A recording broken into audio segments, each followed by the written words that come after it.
Entire ecosystems are collapsing. We are in the beginning of a mass extinction, and all you can talk about is money and fairy tales of eternal economic growth. How dare you! While the social media is lauding Greta Thunberg's powerful speech at UN on climate change, US President Donald Trump is trying to show his affection for the girl.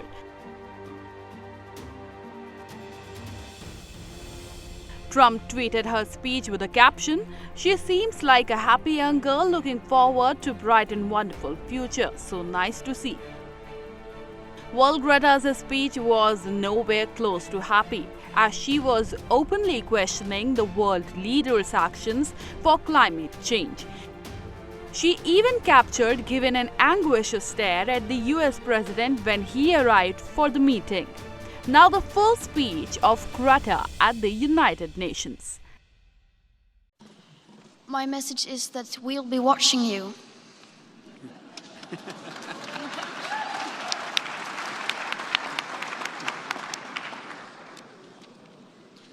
This is all wrong. I shouldn't be up here. I should be back in school on the other side of the ocean. Yet you all come to us young people for hope. How dare you! You have stolen my dreams and my childhood with your empty words, and yet I'm one of the lucky ones. People are suffering. People are dying. Entire ecosystems are collapsing. We are in the beginning of a mass extinction, and all you can talk about is money and fairy tales of eternal economic growth. How dare you!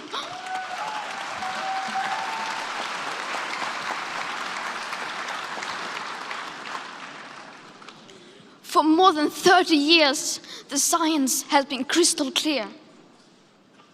How dare you continue to look away and come here saying that you're doing enough when the politics and solutions needed are still nowhere in sight?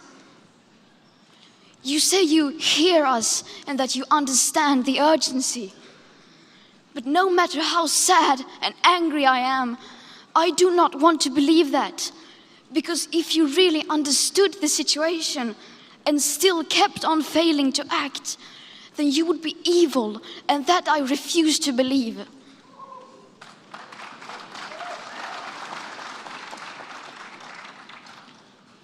The popular idea of cutting our emissions in half in 10 years only gives us a 50% chance of staying below 1.5 degrees and the risk of setting off irreversible chain reactions beyond human control. 50% may be acceptable to you, but those numbers do not include tipping points, most feedback loops, additional warming hidden by toxic air pollution, or the aspects of equity and climate justice. They also rely on my generation sucking hundreds of billions of tons of your CO2 out of the air with technologies that barely exist. So a 50% risk is simply not acceptable to us, we who have to live with the consequences. To have a 67% chance of staying below a 1.5 degrees of global temperature rise, the best odds given by the IPCC, the world had 420 gigatons of CO2 left to emit back on January 1st, 2018. Today that figure is already down to less than 350 gigatons. How dare you pretend that this can be solved with just business as usual and some technical solutions?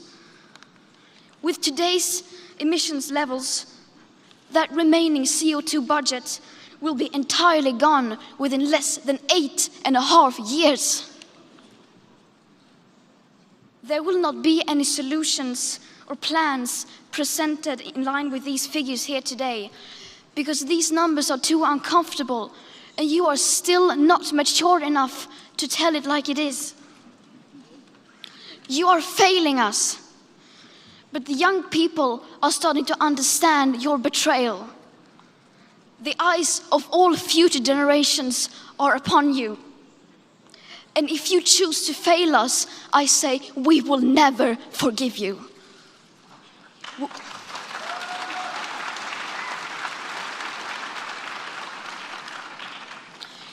We will not let you get away with this. Right here, right now, is where we draw the line. The world is waking up, and change is coming whether you like it or not. Thank you. News Desk.